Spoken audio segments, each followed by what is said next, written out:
කඩෙන් ගෙනාව වගේම රසට මේක හදලා ගෙදරදීම ලාභයට හදාගන්න කොහොමද කියලා තමයි අද මම ඔයාලට කියලා දෙන්නේ. අපි නම් බලමු මේක හදාගන්න කොහොමද කියලා. මම මුලින්ම මේ විදියට තෙල් ටික රත් කරගෙන වෝක් එකේ තෙල් ටික හොඳින් තවර ගන්නවා. එතකොට පිටි කෑලි එළවලු වෙලෙන්නේ නැති වෙන්න අපිට ලේසියෙන්ම මේක හදාගන්න පුළුවන්. ඔයාලා රයිස් එකක්, නූඩ්ල්ස් එකක්, ඒ වගේම කොත්තුවක් වගේ දෙයක් හදද්දී මේ විදියට තෙල් රත් කරලා ඒ හදන භාජනය හොඳින් තවර ගන්න. ඊට පස්සේ මම මේ විදියට තලාගත්ත ඉංග්‍රීසි දුලුණු එකතු කර ගන්නවා. ඒ ටික විනාඩියක් විතර සාමාන්‍ය ගින්දරේ හොඳින් රත් කර ගන්න ඕන. හොඳ සුවඳක් එනකොට ඊට පස්සේ මම මේකට කපාගත්ත ලොකු ලුණු ටිකක් එකතු කර ගන්නවා. අපි කොත්තුව හදලා අවසානයේ ලොකු ලුණු එකතු කර ගන්න ඕන. එතකොට තමයි කනකොට හොඳ රසයක් එන්නේ. ඊට පස්සේ මම මේ විදියට බිත්තර දෙකක් මේකට එකතු කර ගන්නවා. බිත්තර දෙකන් සාමාන්‍ය ප්‍රමාණයේ ගින්දරේ අපි හොඳින් රත් කර ගන්න ඕන.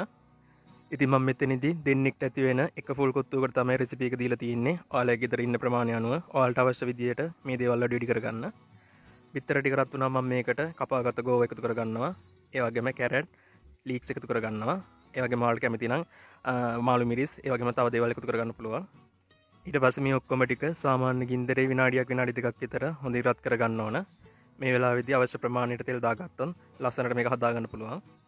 ඊට පස්සේ මම මේ විදිහට මේකට කෑලි මිරිස් ඒ වගේම ලුණු එකතු කර ගන්නවා.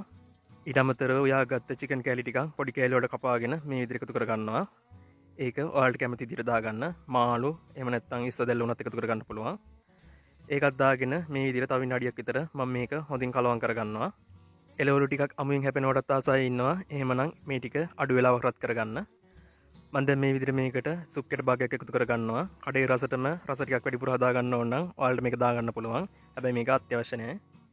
සුක්කේටෙත් දාගෙන විනාඩියක් විතර මේ ටික හොඳින් කලවම් කරගත්තන් පස්සේ මම මේකට පොඩියට කපාගත්ත ගෝදම්බ රොටි එකතු කර ගන්නවා. ඉතින් ගෝදම්බ රොටි සතියක් විතර කල් තියාගන්න පුළුවන් විදියට හදාගන්න විදිය මම ආතල් කිචන් YouTube channel එකේ දාලා තියෙනවා. bio එකට ගිහිලා ඒකේ තියෙන link එකෙන් ඔයාලට channel එකට යන්න පුළුවන්. එහෙම නැත්නම් YouTube එකේ ආතල් කිචන් කියලා search කරන්න. ඉතින් මේ විදියට රොටි කැරි ටික දාගත්තන් පස්සේ සාමාන්‍ය ගින්දර විනාඩි 2ක් 3ක් විතර හොඳින් මේක කලවම් කරගන්න. ඒ වගේම තමයි බානකොට කපාගත්ත ලොකු ලුණු ටික එකතු කරගන්න. එතකොට මේක කනකොට හොඳ කික් එකක් එනවා.